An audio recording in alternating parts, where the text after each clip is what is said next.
사랑하는 하나님 아버지, 우리 마하나임 찬양대를 축복하여 주옵소서. 다윗처럼 하나님을 예배하고 하나님을 찬양하는 자들을 축복하신 주님, 마하나임 찬양대를 축복하시되 하나님이 예배 가운데 하나님을 찬양하게 하는 그 찬양 안에 들어있는 놀라운 가사들의 축복을 누리게 하여 주옵소서. 하나님 새 힘 주시고 하나님께서 뜨거운 성령님의 마음을 허락해 주시며 찬양할 때마다 눈물이 쏟아지게 하시고 기쁨이 흘러넘치게 하시며 그것이 사랑하는 종들의 가정 가운데 흘러넘쳐 마을과 지역과 직장 가운데 넘쳐날 수 있도록 축복하여 주옵소서. 하나님의 군대들입니다. 마하나임입니다. 성령 충만하게 하여 주시고 속사람이 능력으로 강건하게 하여 주옵소서. 그리고 하나님 찬양하는 삶이 어떤 모습인지를 생생하게 드러내 보이고 간증하는 종들 될 수 있도록 축복해 주옵소서. 태재경 집사님, 김일환 권사님 가문을 예수님의 이름으로 축복합니다. 사랑하는 종 내외분을 하나님께서 사랑하셔서 예수 옆에 붙여주시고 복음으로 우리 주님께서 지금까지 인도해 주시고 치유하시고 앞으로도 그 비전 가운데 사용하시길 원하시오니 하나님, 우리 주님께서 때마다 일마다 말씀과 은혜로 충만하게 채워 주옵시며 복음의 사명을 감당하기에 부족함이 없도록 영육의 강건함을 허락하여 주옵시고 기도할 때마다 하나님의 마음이 부어지게 하여 주시고 기도하는 모든 기도의 제목들마다 하나님께서 풍성한 응답으로 허락하여 주옵소서. 그의 자녀들과 가문에 예수 축복이 넘쳐나게 하여 주옵시며 천대만대 예수 잘 믿고 예수님 오시는 그날까지 하나님께 영광 돌리는 복된 가문 될 수 있도록 은총을 베풀어 주옵소서. 이 시간 생명의 말씀 앞에 저희들 섰습니다. 모든 성경은 하나님의 감동으로 된 것으로 교훈과 책망과 바르게 함과 의로 교육하니 이는 하나님의 사람으로 온전하게 하며 모든 선한 일을 행할 능력을 갖추게 하려 함이라 말씀해 주셨사오니 이 디모데후서 3장 16절 17절 말씀의 축복을 저희들 기대하고 소망하오며 우리의 참 소망이신 예수님의 이름으로 감사하며 기도하옵나이다. 아멘. 우리 주님 이름으로 사랑하고 축복합니다. 텔레비전의 많은 프로들 가운데 유익한 프로들도 있고 또 우리가 분별해서 봐야 될 프로도 있지만 저는 개인적으로 오은영의 금쪽 상담소라고 하는 프로가 우리 대한민국 사람들에게는 많이 아주 중요한 역할을 하는 프로라는 생각을 합니다. 왜냐하면 전 세계에서 가장 빠르고 분주하고 바쁘게 사는 사람들이 우리 대한민국 사람. 그런데 너무 분주하고 빠르고 바쁘게 살게 되면 어떤 일이 벌어지냐면은 서로 상처를 주게 됩니다. 사람이 좀 여유가 있을 때는 다른 사람을 품어줄 수가 있는데 우리가 조금만 마음이 급하면 막 가족 식구들한테도 이렇게 말이 거칠게 나가잖아요. 그래서 이제 그런 사회가 우리 사회예요.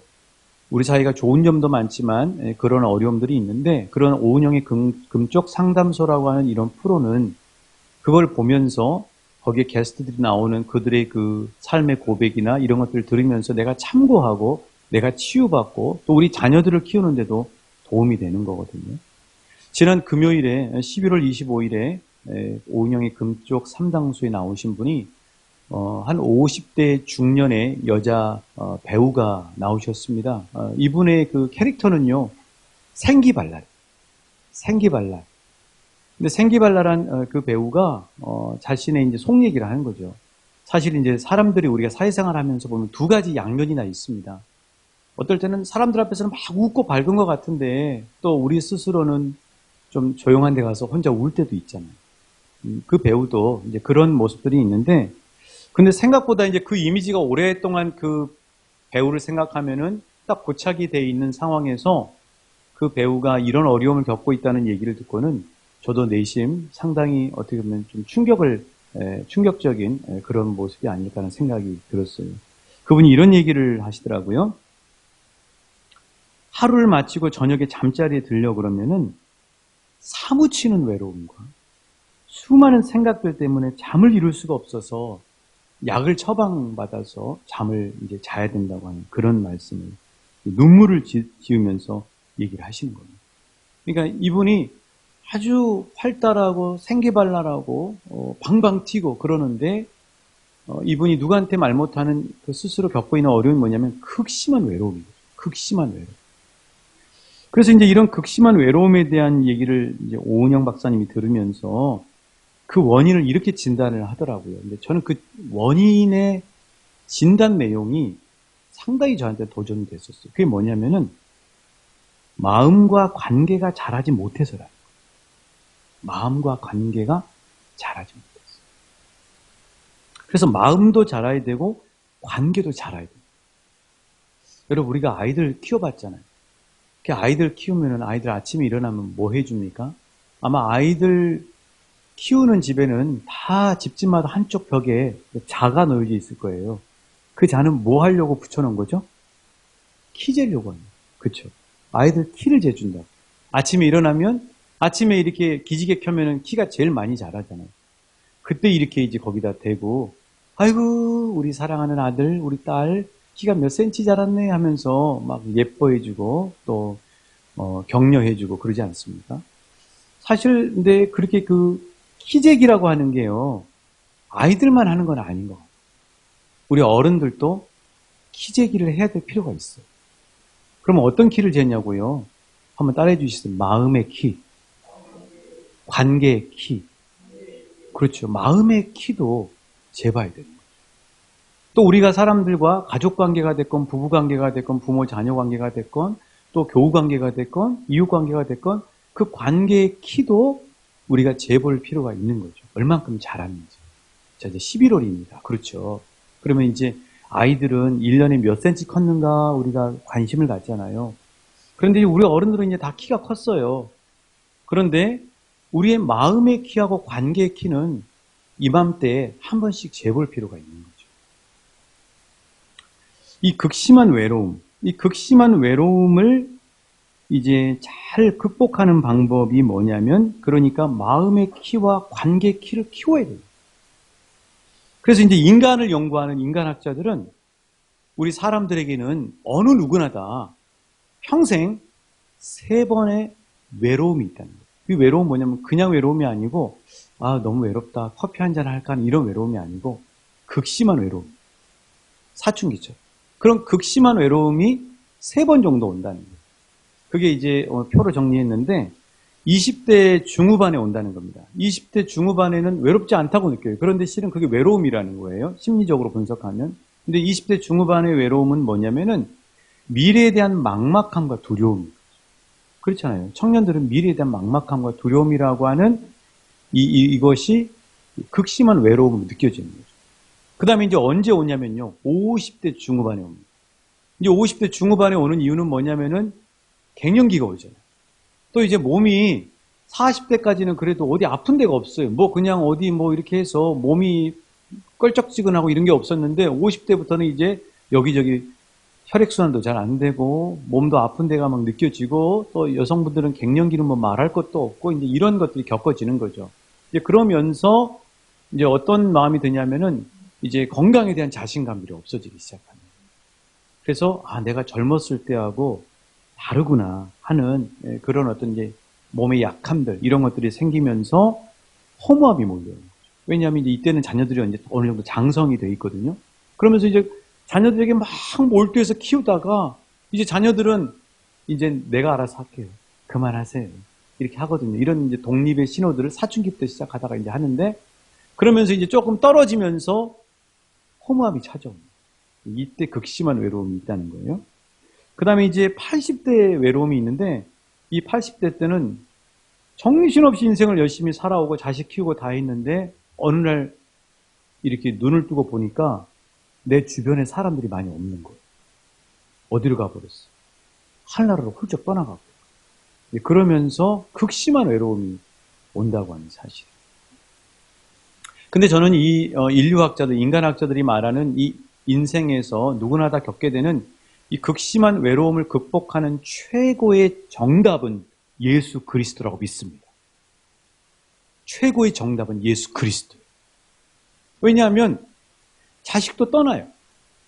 사랑하는 배우자도 건강하게 오래 같이 살아야 되지만 우리가 부인할 수 없는 사실은 먼저 떠날 수도 있는 거예요.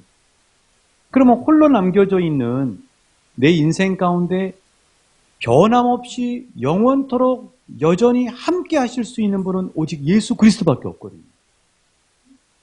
그러니까 실은 예수님과 관계가 깊어지고 마음의 키가 자라고 그리고 예수님과 돈독해지고 깊은 사랑을 느끼고 함께 동행하는 삶이 될수록 노년이 돼도 인생에 어떤 어려움이 와도 우린 그것들을 극복해낼 수 있는 거죠.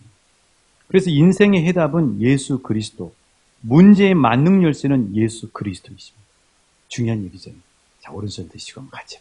인생의 해답은 그럼 여러분 예수 그리스도예요. 무조건 여러분 예수 그리스도만 하시면 됩니다. 인생의 해답은 모든 문제의 만능 열쇠는 내 인생의 영원한 동반자는 할렐루야! 예수 그리스도가 해답이에요. 이것을 우리는 빨리 알고 있는 거죠. 그래서 간증 프로나 다니엘 기도에 나온 수많은 사람들의 간증을 통해서도 우리는 이 사실을 알 수 있어요. 어떤 상황에 처해도 그 21명의 간증자들, 아니 마지막 날은 또 뭐 몇 명 더 나왔죠. 그 많은 사람들이 다 겪는 상황들이 다르고 어려움이 다르지만 그 모든 사람들이 한결같이 다 모아놓고 여러분 인생의 해답은 누구였습니까? 그럼 다 예수 그리스도라고요. 그렇죠? 우리 그 사실에서 알 수 있는 건 뭐냐면 내 인생의 해답도 누구라는 거예요? 예수 그리스도. 자, 그런데 오늘 본문을 자세히 들여다보시면 바울이 좀 의문이 가는 표현을 합니다. 바울이 믿음이 좀 약해졌나 하는 그런 생각이 드는 표현이 있어요. 자, 여러분은 이해하시기 좋게 제가 표로 정리를 해드렸습니다. 12절부터 14절에 보면 바울이 이제 빌립보 교회에 보내는 편지 내용인데 이렇게 얘기를 합니다. 아직, 오직 이렇게 얘기해요.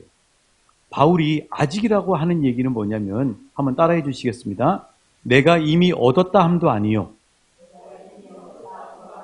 온전히 이루었다 함도 아니라 내가 잡은 줄로 여기지 아니하고 그렇죠. 그 다음에는 오직에 보면은 뭐라고 돼 있냐면 12절부터 14절에 있는데 오직 내가 그리스도께 잡힌 바 된 그것을 잡으려고 달려간다는 거예요. 오직 한 일, 즉 뒤에 있는 것은 잊어버리고 앞에 있는 것을 잡으려고 달려가노라. 달려가는 이 헬라어가 디오코란 말인데 이 말은 뭐냐면 시제가 직설법, 현재, 능동이에요. 이건 뭐냐면 계속이라는 거예요. 바울은 멈춘 게 아니라 계속 달리고 있다는 거예요. 근데 여러분 여기서 우리가 좀 깊이 생각해 보면 조금 바울이 물음표가 드는 이유가 뭐냐면 바울은 예수님 믿고 있는 사람이잖아요. 그렇죠? 그러면 예수님을 믿으면 구원을 얻습니다. 예수님을 믿으면 천국을 누립니다. 예수님을 믿으면 영생을 얻게 됩니다. 구원과 영생과 천국이 이미 바울의 소유가 됐다고요. 그런데 바울은 그렇게 이미 자기도 얘기하고 그렇게 믿고 있음에도 불구하고 지금 뭐라고 얘기하냐면 나는 얻었다 함도 아닙니다. 이루었다 함도 아닙니다. 잡은 줄로 여기지도 않습니다. 그리고 계속해서 달려가고 있습니다. 하고 이야기하고 있어요. 왜 이렇게 표현할까요? 이 바울이 감옥에 오래 갇혀 있으니까 마음이 약해지고 믿음이 약해져서 이렇게 지금 얘기하고 있는 것일까요? 대체 바울이 계속 잡기 위해서 달려간다고 하는 오늘 14절에 보시면 표대라는 말 보이십니까? 표대. 표대가 목표죠. 깃발. 그 표대를 향해서 계속 달려간다고 하는 그건 대체 뭘까요? 그게 이제 핵심인 거죠. 자, 그게 뭐냐면요. 10절에 그 답이 들어있어요. 그래서 오늘 10절을 같이 읽은 겁니다. 10절. 자, 우리 같이 읽어보십니다. 빌립보서 3장 10절입니다. 시작. 내가 그리스도와 그 부활의 권능과 그 고난에 참여함을 알고자 하여 그의 죽으심을 본다. 자, 이렇게 보면 잘 안 드러나요. 바울이 지금 계속해서 잡기 위해 달려가고 있는 것이 뭔지, 그 표대라고 하는 게 대체 뭔지가 안 나타나는데 여러분 성경에는 설명이 잘 돼 있어요. 참여함이라는 말에 이라고 써져 있습니까? 그렇죠? 그러면 여러분 성경 읽으실 때 그 밑에 각주를 보셔야 돼요. 그걸 각주라고 하거든요. 그게 뭐냐면 그거를 우리말로 번역하면서 부족하니까 더 보충하기 위해서 밑에다가 각주를 달아놔요. 그게 뭐라고 써져 있어요? 여러분 성경에는 뭐라고 돼 있어요? 교제라고 돼 있죠. 그러니까 여기서 우리가 중요한 사실은 뭐냐면 바울은 자신의 인생 표대를 뭘로 삼았냐면 교제, 헬라어로 코이노니아 이렇게 돼 있는데 이 말은 뭐냐면 교제하고 사귀고 예수님과 사랑한다. 근데 바울은 계속해서 이미 잡았다고 생각하지 않고 얻었다고 생각하지 않고 이루었다고 생각하지 않고 계속해서 달려가는 목표가 뭐냐면은 예수님과의 사랑의 교제를 향해서 계속 달려간다는 거예요. 여러분, 어떤 사람이 나를 사랑해요. 근데 사랑하는 그분이 자기의 생명까지도 바쳐서 나를 사랑하는 사람을 내가 봤어요. 그럼 여러분 그 사람 어떻게 대하시겠어요? 자기의 생명까지도 걸고 나를 사랑해요. 그럼 여러분은 그 사람을 어떻게 대하시겠어요? 여러분도 그 사람을 사랑하겠죠? 그렇잖아요. 근데 왜 대답이 이렇게 작습니까? 좀 이해가 잘 안 되네요. 나를 정말 생명을 다해서 사랑하는 사람이 있으면 나도 그 사람을 대할 때 사랑할 수밖에 없지 않겠어요? 바울이 그걸 발견한 거예요. 바울이 그걸 발견한 거예요. 그래서 정말 이 신앙생활에서 가장 중요한 목표는 뭐냐면은 구원을 얻고 천국을 소유하고 영생을 얻는 것이 아니고 예수님과 교제, 사귀는 것이 신앙생활의 진정한 목표라는 사실을 알게 됩니다. 아직 그게 마음에 와닿지 않으실 수도 있어요. 이제 제가 여러분에게 그게 왜 중요한지를 한번 말씀을 드리도록 할게요. 여러분 이런 생각을 해보셨어요? 여러분 신앙생활 잘 해오셨지만 우리는 누구를 믿어요? 우리 대상자가 누구예요? 예수님이. 오늘 아침 식사하시고 오셨죠? 예. 자, 예수님이에요. 그렇죠? 그럼 우리는 지금 예수님과 이렇게 예수님과 상대하고 있는 거, 예수님과 함께하고 있는 게 신앙생활이에요. 그렇죠? 그러면 예수님이 나에게 바라시는 것과 내가 예수님께 바라는 게 같을 수도 있지만 다를 수도 있다는 생각 해보셨어요? 우리가 사회생활에서 어떤 사람 만나면은 서로 목적이 같을 수도 있지만 다를 수도 있잖아요. 그렇죠? 그러면 목적이 같아서 만나면 그 관계는 깊어지죠. 그런데 내가 가지고 있는 생각과 내가 이 사람을 만나는 목적과 그 사람이 나를 만나는 목적이 다르면 그 관계는 발전하지 못해요. 그렇죠. 자, 예수님하고 우리하고도 관계가 발전하려면 어떻게 해야 되냐면 예수님이 우리를 만나시는 목적과 우리가 예수님을 만나는 목적, 우리가 예수님을 늘 찾아가는 목적이 같아야 발전할 수 있겠죠. 그렇죠. 그런데 복음서를 보면 예수님과 제자들이 서로 같이 3년을 지냈는데 목적이 같던가요? 다르던가요? 처음에는? 달라요. 그걸 얘기해 주는 거예요. 예수님은 왜 제자들과 함께 먹고 자고 함께 다니셨냐면 실은 예수님은 제자들과 함께 사랑의 관계가 깊어지길 원한 거예요. 예수님 사랑하길 원한 거예요. 그런데 제자들은 예수님 따라다니면서 뭘 맨날 요구해요? 먹여달라는 거죠. 또 뭘 요구해요? 주님이 이제 왕이 되실 것 같아요. 우리가 보니까 너무 탁월하시고 능력이 많으세요. 주님이 이제 왕이 되시면 한쪽 자리는, 왼쪽 자리는, 오른쪽 자리는 하고 어머니가 와서 청탁을 하죠.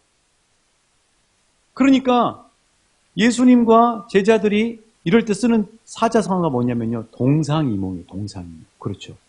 같이 같은 침상에 있는데 생각은 전혀 달라요. 다른 꿈을 꾼다는 얘기예요.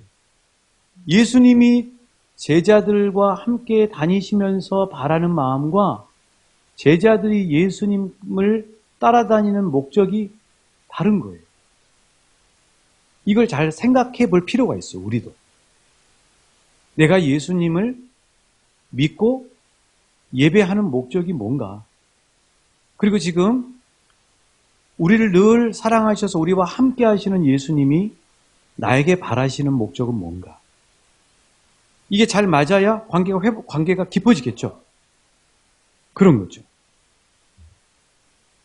그래서 우리가 이제 그 차이를 좀 생각해 보면은 우리가 맺고 있는 사회관계와 가족관계가 있다고요.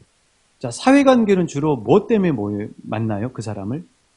일 때문에 만나요. 그쵸? 또 세일즈 때문에 실적을 올려야 되고. 아무튼 나의 필요 때문에 그 사람을 만난다. 그런데 그렇게 만나서 그 일을 함께 할 때는 협력도 하고 자주 만나는데 그 일이 딱 프로젝트가 완성되고 난 다음에 목적을 성취하고 난 다음에는 그 관계가 지속되는 경우가 많아요? 아니면 그냥 일이 딱 끝남과 동시에 관계가 이제 서로 연락 안 하는 관계가 많아요? 후자가 많죠. 그 왜 그러냐면 그 일이 목적이기 때문에. 그때는 막 서로 친한 것 같고 그때는 막 서로 간도 빼주고 쓸개도 빼주는 것 같은데 그 목적이 딱 이루어져 버리면 그 다음에는 땡이. 그건 왜 그러냐면 목적 자체가 사회적인 목적 때문이에요. 그런데 가족 관계는 어때요? 가족들하고 보낼 때. 집에서 가족들하고 보낼 때는 일 때문에 가족들하고 관계를 맺고 있습니까? 아니죠. 그냥 내 자녀가 내 사랑하는 아들이, 딸이 존재하는 그 자체만으로도 사랑하고 그리고 그냥 그 자체가 좋기 때문에 서로 사랑하게 되고 함께 지내는 거죠. 그래서 가족 관계는 어때요? 일하고 소용없어요. 성적하고 소용없어요. 걔가 돈을 얼마 벌어와도 상관없어요. 그게 아니라 그 사람 자체만으로도 사랑하고 계속 관계가 유지가 되는 거예요. 때로는 서로 갈등도 있어요.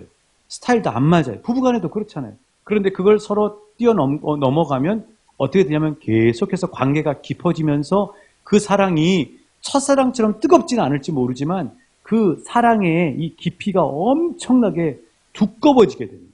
그래서 눈빛만 봐도 아는 그런 사이와 관계가 되면서 우리가 행복을 느끼게 됩니다. 자, 예수님하고 관계도 마찬가지예요. 내가 예수님을 내 필요와 소원을 채우는 대상으로 생각하면 그때뿐 관계가 발전이 안 되는 거죠. 그래서 필요할 때만 내가 예수님을 찾는다고 하면 실은 지금 내가 예수님을 어떤 대상으로 생각하고 있는지를 한번 생각해 볼 필요가 있어요. 그런데 예수님은 우리를 어떻게 생각하냐면 우리를 필요의 대상으로 한번 썼다가 내 필요할 때만 쓰고 버리는 대상이 아니라 우리를 예수님은 따라해 주세요. 사랑의 대상. 그냥 내가 없어도 내가 건강하지 않아도 내가 송중기처럼 잘생기지 않아도 그냥 사랑하시는 거예요. 왜요? 그분은 사랑이시기 때문에. 그분은 나를 지으셨기 때문에. 그러니까 예수님은 나를 어떻게 대하냐면 일로 대하지 않아요.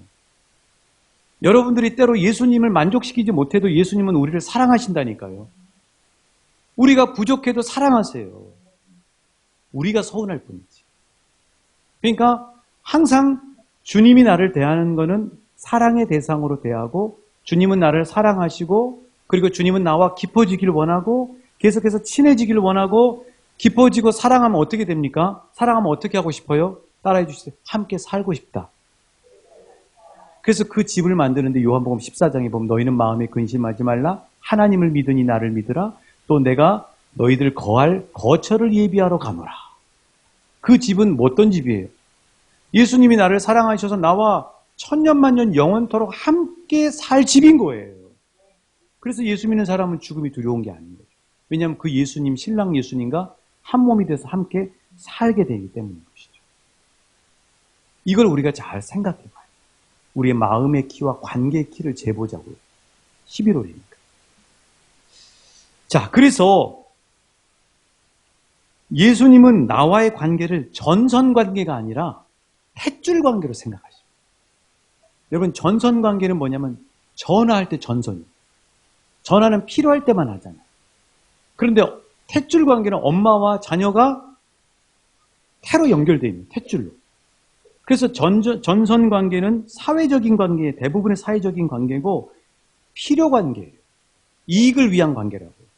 그런데 예수님은 우리를 전선 관계로 생각하시는 것이 아니라 엄마와 태아가 탯줄로 연결되어 있는 것처럼 탯줄 관계로 생각하시고 지금도 그렇게 연결되어 있는 거예요. 어디가 그 말씀이 있냐고요? 볼까요? 자, 요한복음 15장 4절입니다. 요한복음 15장 4절. 그 9절도 한번 보겠습니다. 요한복음 15장 4절입니다. 시작. 내 안에 거하라. 나도 너희 안에 거하리라. 포도나무에 붙어있지 아니하니 스스로 열매를 맺을 수 없음같이 너희도 내 안에 있지 아니하니 그라. 자, 포도나무와 가지가 붙어있는 관계는 어떤 관계입니까? 따라해 주세요. 생명의 관계. 그게 탯줄 관계. 탯줄이 막히면 죽는 거잖아요. 예수님 우리가 전성관계로 연결하고 싶지 않아 하신다니까요. 예수님은 우리가 태어날 때부터 탯줄 관계로 연결되어 있어요. 생명의 관계라고. 자, 또 볼까요? 9절 말씀입니다. 요한복음 15장 9절. 시작. 아버지께서 나를 사랑하신 것 같이. 자, 이건 무슨 관계예요? 따라해 주세요. 사랑의 관계. 사랑의 관계죠. 필요 관계가 아니에요. 나를 이만큼 해주면 나 이만큼 해줄게 하는 give and take의 관계가 아니에요. 예수님은 우리를 생명의 관계, 사랑의 관계, 다른 말로 탯줄의 관계로 우리와 관계를 맺고 싶어 하십니다.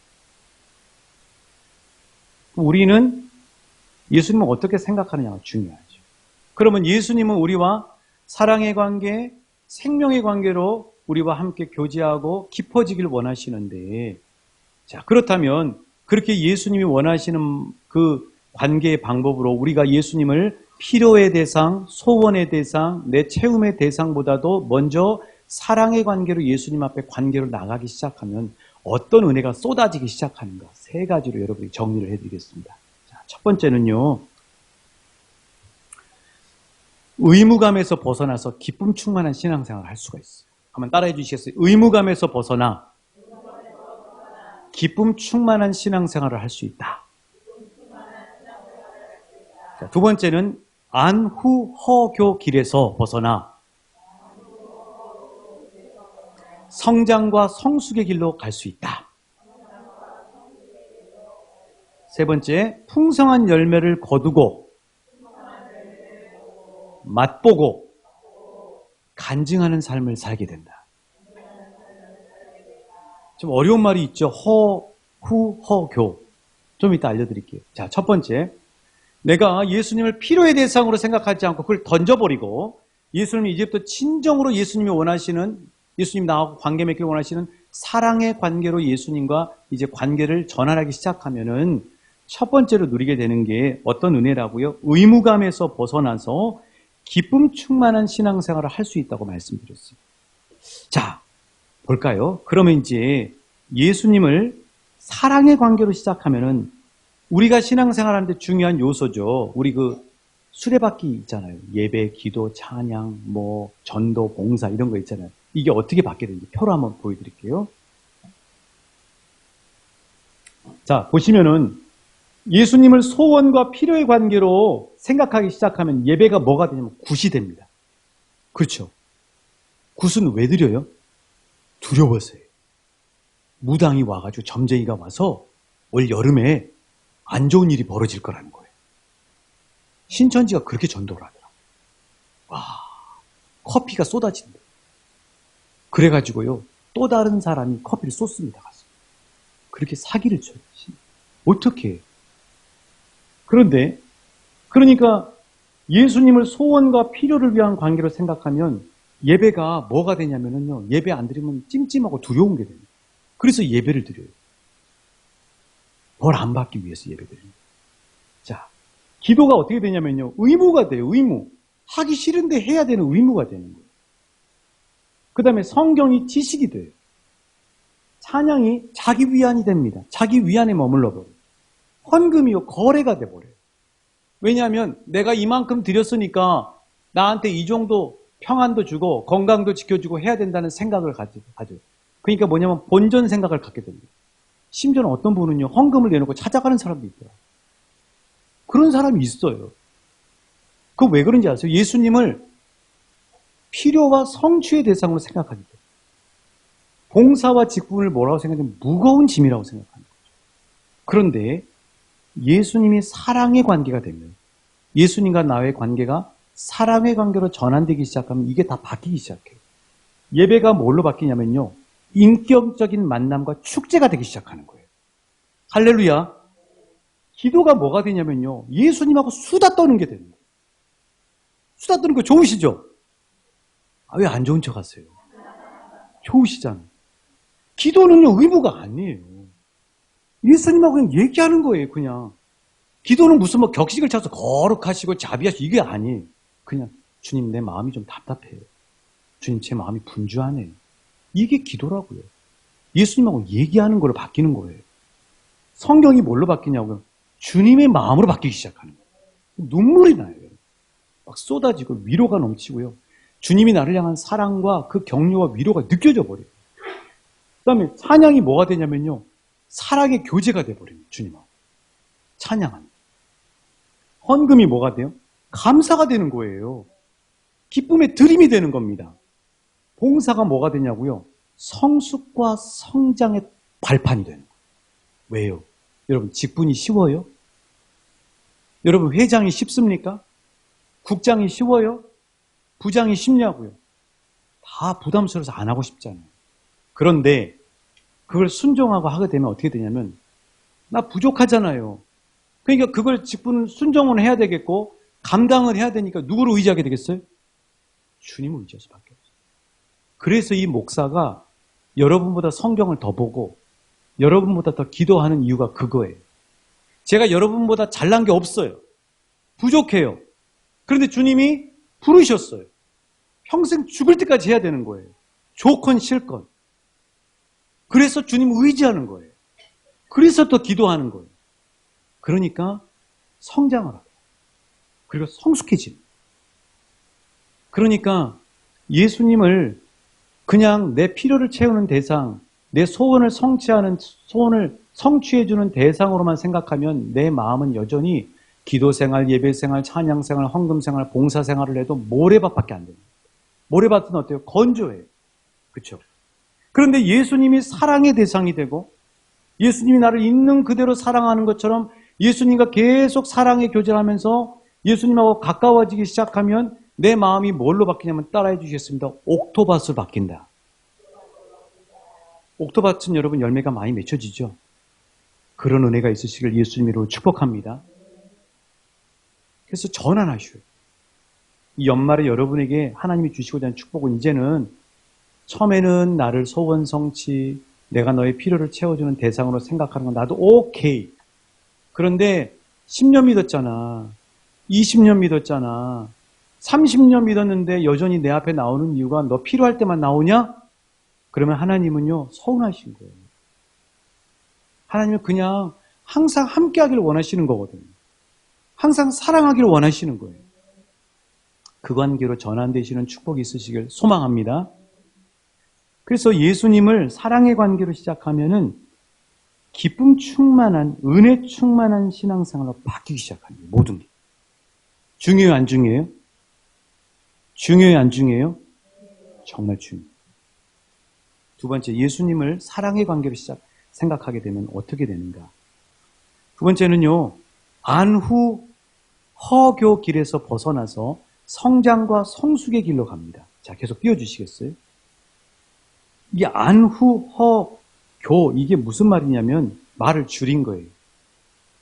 자, 우리 주변에서 사람들을 보면은 안주하거나 후퇴하거나 허무해하거나 심지어 타락하거나 교만에 빠진 이유가 뭐예요? 뭔가 목표를 이루기 전에는 열심히 최선을 다해서 달렸어요. 그래서 정작 그걸 얻었어요. 그 목표점까지 올라갔어요.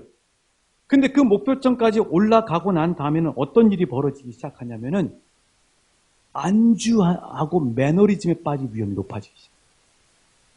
그리고 내가 이것 때문에 이 고생을 했나 하는 허무감이 반드시 밀려요. 그 다음에 교만해지거나 타락의 수렁에 빠지는 경우가 많아요. 우리 주변에서 뭔가 이뤘다고 생각하는 사람들이 빠지는 그 함정이 뭐냐면 안후허교의 길에 빠질 함정에 빠지는 거죠. 자, 신앙생활도 이런 우를 범할 위험이 있어요. 예수를 믿는 목적이 우리가 기존에 알고 있는 것처럼 예수 믿고 구원받고 천국 소유하고 영생을 누리는 것이 되면 예수 믿고 난 다음에는 여러분 구원 받으셨잖아요. 여러분 천국 가시잖아요. 천국 시민권 받으셨잖아요. 영생 누리시잖아요. 그럼 끝나는 거예요. 목표가 없어져 버렸어요. 그러니까 성장을 못해요. 안주해버리는 거죠. 목표가 상실돼 버린 거예요. 이미 나는 죽었는데. 그래서 안주하고 심지어는 침륜, 퇴보에 빠지기도 하고 교만의 늪에 빠질 수가 있죠. 제가 몇 년 전에 부안에 가서 장로님들 모이는 데서 설교를 하게 됐어요. 근데 진짜 분위기가 너무 끝내주더라고요. 제가 반어법으로 표현한 거 아시죠? 분위기 진짜 끝내주더라고요. 그래서 제가 스승 목사님한테 여쭤봤어요. 목사님, 열심히 기도하고 준비해서 장로님들 사랑하는 마음으로 부안 바닷가에 가서 그 분위기 좋은 데 가서 말씀을 전하고 왔는데 분위기가 목사님 이래요. 그랬더니 스승 목사님이 껄껄껄 웃으시면서 위 목사, 장로님들 앞에서 설교하는데 제일 어려워. 왜 그래요? 뭐 때문에 그렇습니까? 뭐 그 답은 제가 얘기 안 할게요. 여러분, 직분이 목표가 아니에요. 장로님 되고 권사님 되는 게 목표가 아닙니다. 그러니까 장로님 되고 권사님 되면 멈춰버리는 거예요. 천국과 구원과 영생은요, 따라오는 결과예요. 그럼 뭘 하고 난 다음에 따라오냐면 예수님과 사랑하면 따라오게 되는 거예요. 그게 목표가 아니라고요. 그냥 우리가 전도할 때 예수 안 믿는 사람들한테 예수 믿어야 이런 은혜를 받는다고 하는 걸 일목요연하게 얘기해서 하는 거지.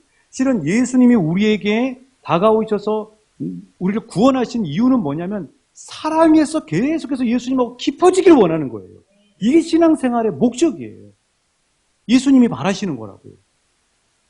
근데 많은 사람들이 그렇게 생각을 못하니까 직분이 거기 돼버리고 신앙생활 20년 하고 나는 구원받았고 그 다음부터는 마음과 관계의 키가 예수님과의 관계의 키가 자라지 못하고 멈춰버려요. 그래서 안주하고 후퇴하고 허무하고 교만해져 버려요. 그래서 예수님은 우리에게 고린도전서 10장 12절 말씀에서 이렇게 말씀하셨어요. 이 말씀이 평생 붙들으셔요. 자, 고린도전서 10장 12절입니다. 시작. 그런즉 선줄로 생각하는 자는 넘어질까 조심하라. 아멘. 그렇죠. 나는 이 정도면 됐다 생각하시는 분 다 내려놓으실 수 있기를 예수님의 이름으로 권면합니다. 나는 이 정도 자리에 올랐으니까 계급이 아닙니다. 왜 우리를 직분자로 부르셨냐면 예수님이 가까워지기 위해서. 나 더 의지하고 살라고 우리에게 직분을 맡기신 거예요. 그래서 항상 이 예수님의 마음을 놓치지 않으셔요. 자, 예수님이 우리 가르쳐주신 신앙생활의 목표, 주님과의 사랑, 어느 정도까지 우리하고 깊어지길 원하시냐고요? 에베소서 3장 17절부터 19절에 소상하게 주님 말씀해 주시고 있어요. 우리 같이 읽으면서 우리 마음에 담기를 원합니다. 에베소 3장 17절부터 19절입니다. 시작. 믿음으로 말미암아 그리스도께서 너희 마음에 계시게 하시었고 너희가 사랑 가운데서 뿌리가 박히고 터가 굳어져서 너희 모든 성도와 함께 지식에 넘치는 그리스도의 사랑을 알고 그 다음에 그 너비와 길이와 높이와 깊이가 어떠함을 깨달아 하나님의 모든 충만하신 것으로 충만하게 하시기를 원합니다. 그리스도의 사랑을 알고 그 너비와 길이와 높이와 깊이가 어떠함을 깨달아 하나님의 모든 충만하신 것으로 충만하게 하시기를 원하노라. 여러분, 예수님하고 사랑이 깊어지셨어요? 2022년도가 올해? 여러분, 10년 전에 예수 믿었을 때보다 지금 이 10년 후에 예수님과 사랑의 깊이가 깊어지셨냐고요. 그게 중요한 거예요, 실은. 그게 예수님이 우리에게 그토록 원하시면서 기도하시는 내용이라고요. 그러니까 어떻게 안주가 있냐고요. 어떻게 목사가 되고 장로가 돼서 안주가 있냐고요. 계속 예수님하고 가까워져야 되는 거죠. 계속 예수님 더 사랑해야 되는 거죠. 이전보다 더 예수님 앞에 가까이 가고 예수님하고 흉허물 없이 얘기하는 관계가 돼야 되는 거잖아요. 그게 신앙생활의 목표예요.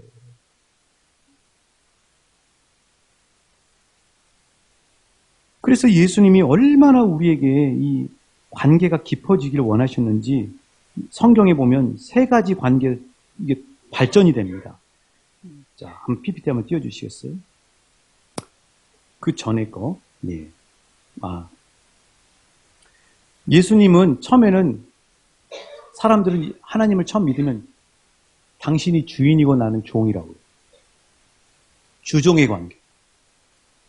그러다가 예수님은 뭐라고 말씀하시냐면 요한복음 15장 15절 포도나무 비유 거기서 뭐라고 하냐면 따라해 주시죠. 이제부터는 너희를 종이라 하지 않고 친구라 하리니. 친구에게는 모든 걸 다 알려주신다. 주종의 관계에서 친구의 관계로 가는 거예요. 거기서 끝나냐? 그게 아니라 요한계시록에 보면 이제 예수님이 신랑이고 우리가 신부예요. 그러니까 신랑 신부의 부부관계로 가는 거예요. 근데 여러분 이게 심리학자들이 이야기하는 사랑의 발전 단계하고 똑같아요. 자, 사랑의 발전 단계 이렇게 됩니다. 4가지 단계예요. 맨 처음에 어떤 사람을 만나면 처음에는 호감을 가져요. 자, 제가 호감이 좀 갑니까? 뭐 맨날 알고 있는데 뭐. 호감의 관계. 그 다음에 호감의 관계에서 어떻게 되면 탐색을 하는 거예요. 저 사람 한번 사귀어볼까? 어떤 사람일까? 탐색의 단계로 가는 거예요. 그 다음에 거기서 탐색하면서 이 사람 나하고 스타일도 잘 맞고 서로 생각하는 면도 잘 맞네 하면은 신뢰를 하기 시작합니다. 신뢰가 되는 거예요. 여기서부터가 거래가 되는 거예요. 여러분이 비즈니스 할 때도 신뢰관계까지 가야 바로 비즈니스 사인이 돼요. 그런데 신뢰관계에서 끝나는 것이 아니라 이제는 결합 단계로 가는 거예요. 이게 뭐냐면 부부가 한 몸이 된다고 하는 말씀하고 똑같아요. 자, 예수님하고 나하고 사랑의 관계는 여러분 지금 예수님하고 나하고 관계는 이 4가지 단계 중에서 어디 정도 가 있는 것 같아요? 예수님이 나에게 원하시는 단계는 어디일까요? 따라해 주세요. 결합의 단계. 신랑 신부의 관계가 되려고 한 몸이 되기로. 그래서 그가 내 안에 내가 그 안에 이 말이 바로 그 요한복음의 말씀이 그런 말씀. 예수님하고 결합의 단계. 그러니까 바울이 계속해서 현재 진행형으로 달려간다고 하는 자신의 표대가 달려간다고 하는 거 이미 구원도 얻었고 영생도 얻었고 천국도 얻었는데 그게 목적이 아니고 예수님과의 사랑의 관계, 그 사랑함을 알고자 하여 계속해서 바울은 죽을 때까지 예수님을 향해서 사랑의 관계로 달려가고 있는 거예요. 그러니까 그 신앙이 안주가 없는 거죠. 후퇴가 없는 거죠. 허무함이 없는 거죠. 만족이 없는 거죠. 계속해서 주님하고 가까워져 가요. 그게 우리가 신앙생활하면서 방심하거나 안주하거나 옆길로 빠지지 않고 교만해지지 않고 성장과 성숙으로 계속 나갈 수 있는 관계예요. 뭐가 중요하다고요? 따라서 예수님을 필요관계, 성취의 관계가 아니라 사랑하면. 그렇죠. 예수님 자체를 사랑합니다. 그래서 병들어도 예수님 사랑하고 어려운 일이 있어도 예수님 사랑하고 실망스러운 일이 있어도 예수님을 사랑하는 사람은 예수님과 사랑의 관계가 되기 때문에. 그런데 예수님을 필요관계, 성취관계로 생각하면 병들면 서운한 거예요. 내 마음대로, 내 원한 대로 안 해주면 던져버려요. 그러니까 아무리 직분이 올라가도 중간에 신앙생활을 버리는 사람은 예수님과 이 사랑의 관계라고 하는 중요한 신앙생활의 포인트를 놓쳐버리기 때문에. 자, 이렇게 예수님과 우리의 관계가 사랑의 관계로 바뀌면 마지막 3번째로 어떤 은혜가 있냐면 따라해 주시겠습니다. 풍성한 열매를 거두고 맛보게 됩니다. 제가 사는 아파트에는 이 주변 교회에 다니는 분들이 많아요. 주변 교회 다니신 분들 많습니다. 그분들도 어느 정도 분들은 제가 왕춘교회 목사라는 사실을 알아요. 항상 예배 드리러 성경책 들고 오고 목사가 이렇게 셔츠 입고 오고 알아요. 제가 이렇게 보니까 또 교회 가는 모습도 보고 엘리베이터에 서로 인사도 하고 그러면서 보니까 딱 2 부류로 나뉘더라고요. 이건 저한테 큰 도전이 됐었어요. 그 2 부류를 여러분 얼굴 표정으로 보여드릴게요. 예수를 오래 믿고 또 원로 장로님이 되고 은퇴 권사님이 되고 신앙생활을 오래 하셨는데 표정이 다 이랬으면 좋겠어요. 그 첫 번째 표정이 어떤 표정이냐면 이런 표정입니다. 자, 한번 띄워주시겠어요? 좋은 인상. 저분은 정말 빛이 나는 거예요. 얼굴은 인생의 나이테로 주름이 져도 정말 얼굴이 빛나고 따뜻하고 편안하고 사람한테 배려하고 여러분이 그렇게 되실 수 있기를 축복합니다. 자, 여러분 우리가 생각할 때 어렸을 때 장로님, 권사님 그러면 어떤 인상이에요? 이런 인상이죠. 이런 인상이죠. 우리 왕춘교회 장로님, 권사님, 안수집사님 모든 분들은 좋은 인상, 빛나는 인상의 교회가 되는 줄 믿습니다. 근데 이런 인상이 있더라고요. 목사가 봐도 보여요. 굳은 인상, 굳은 인상, 어두운 인상, 자기만 아는 인상. 완전히 그냥 고집에 무뚝뚝하고요. 그런 거죠. 왜 그럴까? 예수 평생 믿는데. 저분은 어느 교회 원로 장로님이라는데 왜 표정이 저렇게밖에 안 될까? 나도 저렇게 되지 말아야지. 이런 생각을 갖는 거예요. 왜 이렇게 될까요? 그 이유가 뭐예요? 예수님을 여전히 필요와 소원의 대상으로 생각하기 때문에. 예수님이 사랑의 대상이고 예수님하고 교제하기 시작하면 예수의 형상으로 바뀌기 시작하고 예수의 빛이 들어오게 되는 줄 믿어요. 따뜻한 거죠. 그 여유가 있어요.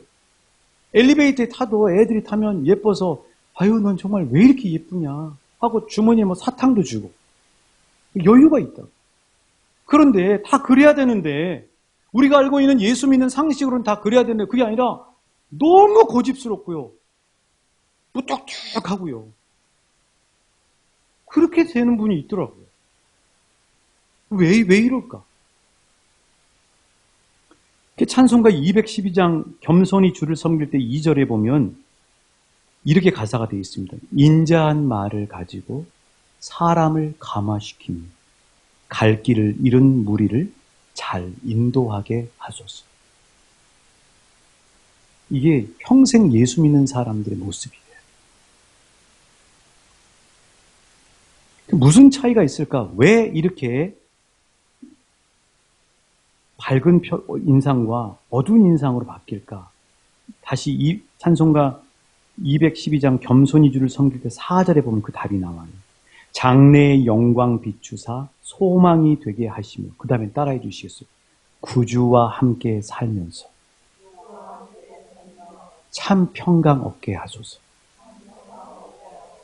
예수님과 사랑의 관계로 함께 살면 그래요.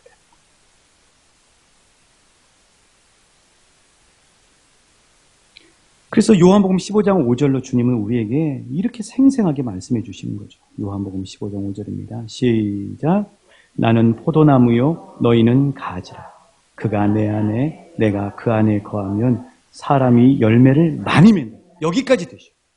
그 다음에 나를 떠나서는 대만. 다시 읽을게요. 나는 포도나무요 너희는 가지라. 그가 내 안에 거하면 사람이 열매를 많이 맺나니. 거기까지만 왕춘교회 성도님들이 머무르실 수 있기를 축복합니다. 너희가 나를 떠나서는 안 돼요.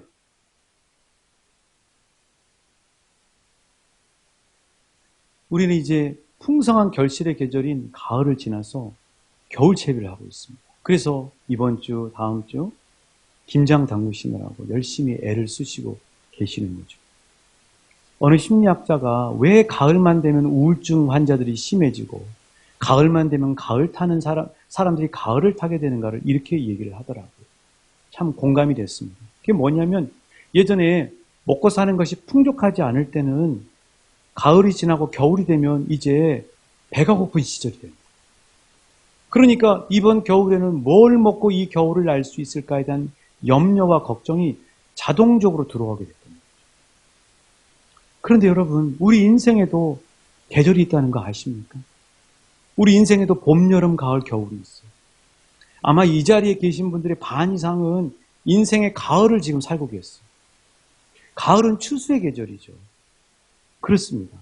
자, 우리 인생에서도 가을에 풍성한 열매를 준비하지 않으면 우리 인생 노년의 겨울은 정말 너무나 초라하고 안타까운 인생이 될 수 있어요. 그래서 이 가을을 넘어서 겨울에 들어가는 초입의 계절에 주님은 우리에게 풍성한 인생의 열매를 맺기를 원하시고 나하고 함께하지 않겠니? 하고 말씀하십니다. 그 비결이 뭐냐고요? 예수님을 사랑의 관계로 대하십니다. 예수님을 사랑하시면 됩니다. 예수님과 교제하시면 돼요. 기도는 의무가 아니에요. 예수님하고 이야기하는 겁니다. 찬양은 예수님하고 함께 곡조하면서 같이 노래 부르면서 예수님과 한마음. 그러면 내 마음이 자동적으로 빛난 인상이 되고 따뜻한 인상이 되고, 그리고 나도 인격의 열매를 맺을 뿐만 아니라 내 주변에 있는 사람들도 야, 정말 멋지게 늙으시는구나. 정말 따뜻하시구나. 저분은 어떻게 저렇게 여유가 있으실까 하는 인생이 되는 거죠. 저는 저와 함께 신앙생활하는 우리 왕춘교회 모든 어르신들과 이 자리에 있는 동역자들이 정말 예수님과 깊이 사랑해서 끝까지 뜨거운 사랑으로 달려가는 풍성한 인생 되시길 우리 예수님의 마음과 이름으로 축복합니다. 할렐루야!